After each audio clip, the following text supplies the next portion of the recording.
Hello everyone, welcome back to my channel. दोस्तों, जैसा कि आप भी सुनते आ रहे हैं, पढ़ते आ रहे हैं, देखते आ रहे हैं।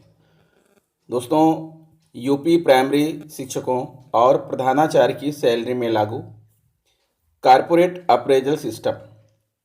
दोस्तों, अगर आप नेट पर जाते हैं और वहाँ भी अगर आप कारपोरेट अप्रेजल सिस्टम ढूंढते हैं तो वहाँ भी आपको बहुत सारी साइट में यही दिखाई पड़ेगा कि अब उत्तर प्रदेश में प्रधानाचार्यों और प्राइमरी शिक्षकों का जो है सैलरी इंक्रीमेंट नहीं होगा, प्रमोशन नहीं होगा, क्योंकि अब जो है लागू होगा कारपोरेट अप्रेजल सिस्टम। सरकार ने ऐसा सिस्टम तैयार किया है। तो दोस्तों, आइए हम लोग चर्चा करते हैं, बात करते हैं कि आखिर कारपोरेट अप्रेजल सिस्टम है क्या और सैलरी में लागू होने के बाद क्या फ़र्क आएगा, किस आधार पर इंक्रीमेंट होगा, किस आधार पर प्रमोशन होगा। तो कारपोरेट अप्रेजल सिस्टम के बारे में हम लोग जानें।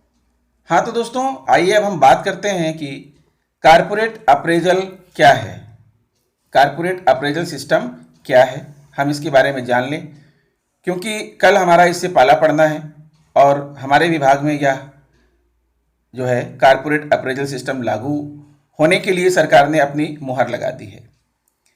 तो दोस्तों, what is the corporate appraisal, यानी कारपोरेट मूल्यांकन क्या है। A corporate appraisal is examining the operation of an entire company from different angles. यानी एक कारपोरेट मूल्यांकन विभिन्न कोणों से एक पूरी कंपनी के संचालन की जांच कर रहा है। It is a measurement of the readiness of that corporation's internal culture to deal with external environment and change. यानी यह बाहरी वातावरण और परिवर्तन से निपटने के लिए उस निगम की आंतरिक संस्कृति की तत्परता का माप है। Specially a corporate appraisal is when marketing strategies analyse aspects of the corporation that have a direct effect on corporate wide strategy. यानी विशेष रूप से एक कारपोरेट मूल्यांकन तब होता है जब विपणन रणनीतिकार निगम के पहलुओं का विश्लेषण करते हैं जो कारपोरेट व्यापक रणनीति पर सीधा प्रभाव डालते हैं। The purpose of a corporate appraisal is to assess the strength and weakness of the company. यानी एक कारपोरेट मूल्यांकन का जो उद्देश्य है वो कंपनी की ताकत और कमजोरियों का आकलन करना है। This is similar to a स्वॉट एनालिसिस। यानी यह एक स्वॉट विश्लेषण के समान है। स्वॉट का मतलब है दोस्तों S for strength, W for weakness, O for opportunity और T for threats, which analyses the strength, weakness, opportunities and threats, जो कि शक्तियों, कमजोरियों, अवसरों और खतरों का विश्लेषण करता है। A corporate appraisal should be one of the first parts of preparing a strategic plan for company. यानी एक कारपोरेट मूल्यांकन कंपनी के लिए एक रणनीतिक योजना तैयार करने के पहले हिस्सों में से एक होना चाहिए।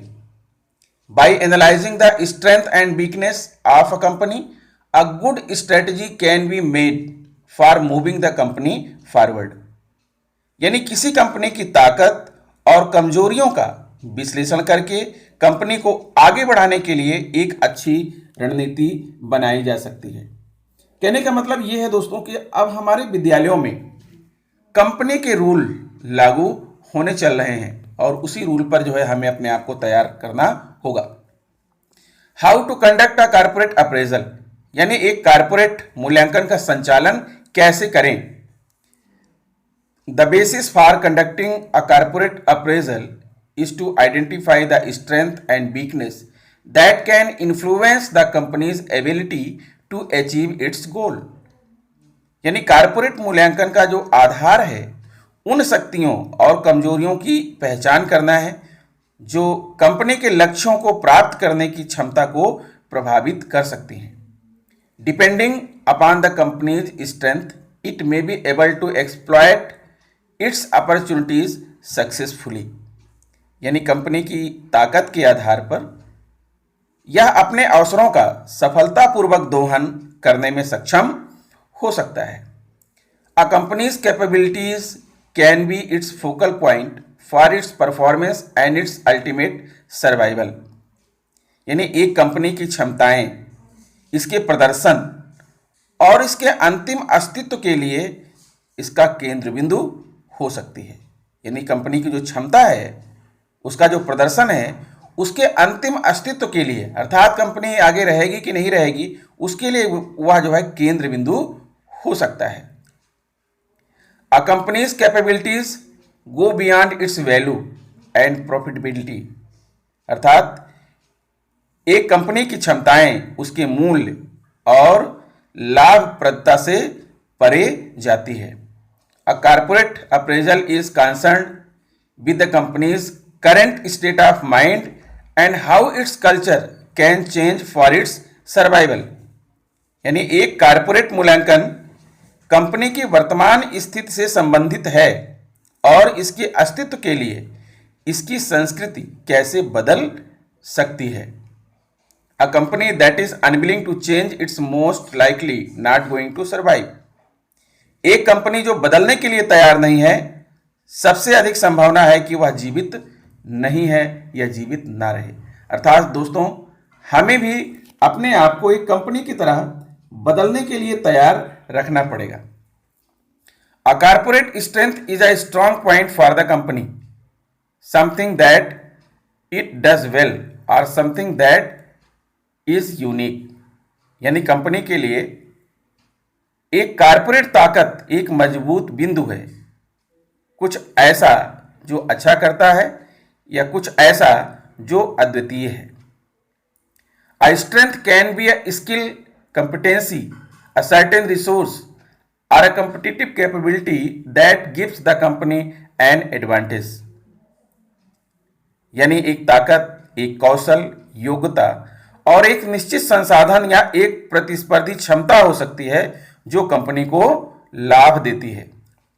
Regarding your family business, one corporate strength is that is has developed a new type of plastic that is rigid yet durable enough to protect cell phones। कहने का मतलब यह है कि आपके पारिवारिक व्यवसाय के बारे में एक कारपोरेट ताकत यह है कि इसने एक नए प्रकार के प्लास्टिक का विकास किया है जो अभी तक सेल फोन की सुरक्षा के लिए पर्याप्त टिकाऊ है। A corporate weakness is a constraint or obstacle which can block the company's desired direction।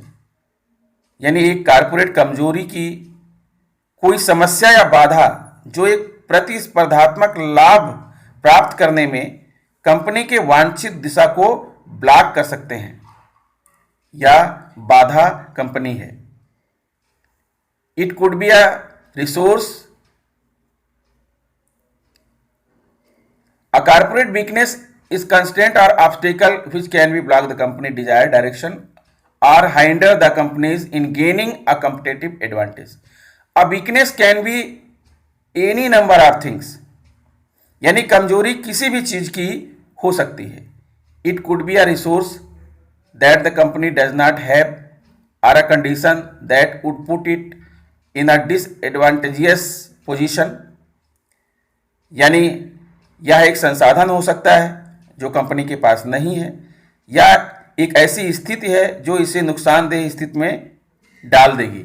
However, a weakness does not necessarily make the company vulnerable to competition। हालांकि एक कमजोरी जरूरी नहीं कि कंपनी प्रतिस्पर्धा में कमजोर हो। A weakness for your accessory company is that the new type of cases take longer than normal to produce and therefore they are not as popular with large retailers। कहने का तात्पर्य यह है कि आपकी सहायक कंपनी के लिए एक कमजोरी यह है कि नए प्रकार के मामलों का उत्पादन करने में सामान्य से अधिक समय लगता है और इसलिए वे बड़े खुदरा विक्रेताओं के साथ लोकप्रिय नहीं है। अब क्वेश्चन आता है कि how to measure strength and weakness in a corporate appraisal, यानी कैसे एक कारपोरेट मूल्यांकन में ताकत और कमजोरियों को मापने के लिए कैसे हम उसको मापें। Strength and weakness exist in many different ways. ताकत और कमजोरियां कई अलग अलग तरीकों से मौजूद हैं। The problem here is that strength and weakness are often objective and vary based on a person's point of view. यहां समस्या यह है कि ताकत और कमजोरियां अक्सर उद्देश्य होती हैं और किसी व्यक्ति के दृष्टिकोण के आधार पर भिन्न होती हैं। What one person may consider a strength or weakness, someone else may not see it that way. यानी एक व्यक्ति किसी ताकत या कमजोरी पर विचार कर सकता है, कोई दूसरा उसे इस तरह नहीं देख सकता। There are three methods for measuring strength and weakness. यानी ताकत और कमजोरियों को मापने के लिए 3 तरीके हैं, और these are, और वे तरीके हैं attribute measures, effectiveness measures and efficiency measures. यानी ये तरीके हैं विशेषता उपाय, प्रभावशीलता उपाय और दक्षता उपाय। दोस्तों, ये तो कंपनी के पक्ष में है। कारपोरेट अप्रेजल के बारे में मैं इसका पीडीएफ भी दे दूंगा, आप और भी जानकारियां यहाँ से पढ़ करके आप समझ सकते हैं। तो अब ये क्वेश्चन ये आता है कि आखिर ये हमारे बेसिक में कैसे लागू होगा। अर्थात हमारे बेसिक में जब कारपोरेट अप्रेजल सिस्टम लागू हो जाएगा तो बेसिक की जो स्ट्रेंथ है, बेसिक की जो वीकनेस है, इसकी जो अपॉर्चुनिटी है और इसके जो थ्रेट्स हैं, वो सारा कुछ निर्भर करता है कहाँ पर? अध्यापकों पर और प्रधानाचार्यों पर, क्योंकि सारे कार्य का संपादन अध्यापकों और प्रधानाचार्यों के माध्यम से ही होना है। तो यहाँ भी कारपोरेट अप्रेजल सिस्टम लागू करने का मतलब यह है कि प्रधानाचार्य और शिक्षकों की जो है का स्वॉट एनालिसिस किया जाएगा। उनकी स्वॉट का मतलब स्ट्रेंथ, उनकी शक्ति का, डब्ल्यू यानी कि वीकनेस, उनकी कमजोरी का, अपॉर्चुनिटी और उनकी जो है अवसर का और थ्रेट्स का जो है यहाँ पर आकलन किया जाएगा। उसी आधार पर जो है आपका इंक्रीमेंट और सैलरी में बढ़ोतरी होगी। तो देखिए दोस्तों, समाचार ये कहता है कि यूपी प्राइमरी शिक्षकों और प्रधानाचार्यों की अब ऐसे नहीं बढ़ेगी सैलरी, न ही मिलेगा प्रमोशन। सरकार ने लिया बड़ा फैसला। यूपी सरकार और बेसिक शिक्षा विभाग ने इस पर अपनी मुहर भी लगा दी है। कारपोरेट अप्रेजल सिस्टम होगा लागू। लखनऊ, उत्तर प्रदेश में अब प्राइमरी शिक्षकों और प्रधानाचार्यों की सैलरी इंक्रीमेंट का तरीका बदलने जा रहा है। शिक्षकों की सैलरी इंक्रीमेंट में अब कारपोरेट अप्रेजल सिस्टम लागू होने जा रहा है। सरकारी शिक्षकों का सैलरी इंक्रीमेंट, प्रमोशन और दूसरे लाभ को उनके परफॉर्मेंस से जोड़ा जाएगा। यूपी सरकार और बेसिक शिक्षा विभाग ने इस बड़े फैसले पर अपनी मुहर भी लगा दी है। कारपोरेट अप्रेजल सिस्टम के तहत शिक्षकों को प्रमोशन और सैलरी इंक्रीमेंट के लिए पॉइंट्स कमाने होंगे। अब ऐसे बढ़ेगी सैलरी। यूपी के सभी प्राइमरी शिक्षकों और प्रिंसिपल को इंक्रीमेंट और प्रमोशन के लिए 15 अप्रैल तक एक सेल्फ इवैल्यूएशन फॉर्म भरना होगा, स्वतः मूल्यांकन फॉर्म। ये फॉर्म मानव संपदा पोर्टल पर जाकर भरना होगा। फॉर्म में दिए गए 9 मानकों के आधार पर शिक्षकों और प्रधानाचार्यों को पॉइंट्स मिलेंगे। पॉइंट्स के आधार पर ही शिक्षकों का वेतन बढ़ेगा और प्रमोशन मिल सकेगा। इसमें प्रधानाचार्य के लिए 2 मानक अलग हैं।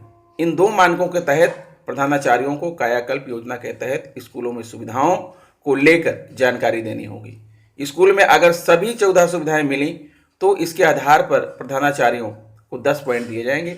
साथ ही छात्रों को रिपोर्ट कार्ड जारी करने के आधार पर भी 10 पॉइंट दिए जाएंगे। शिक्षकों के लिए ये होंगे मानक।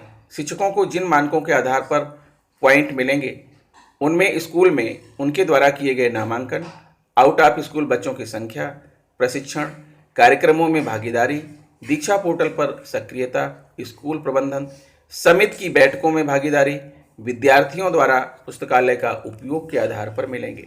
इसके अलावा जिन्होंने निष्ठा कार्यक्रम के तहत सभी प्रशिक्षणों में हिस्सा लिया है उन्हें भी 10 नंबर दिए जाएंगे।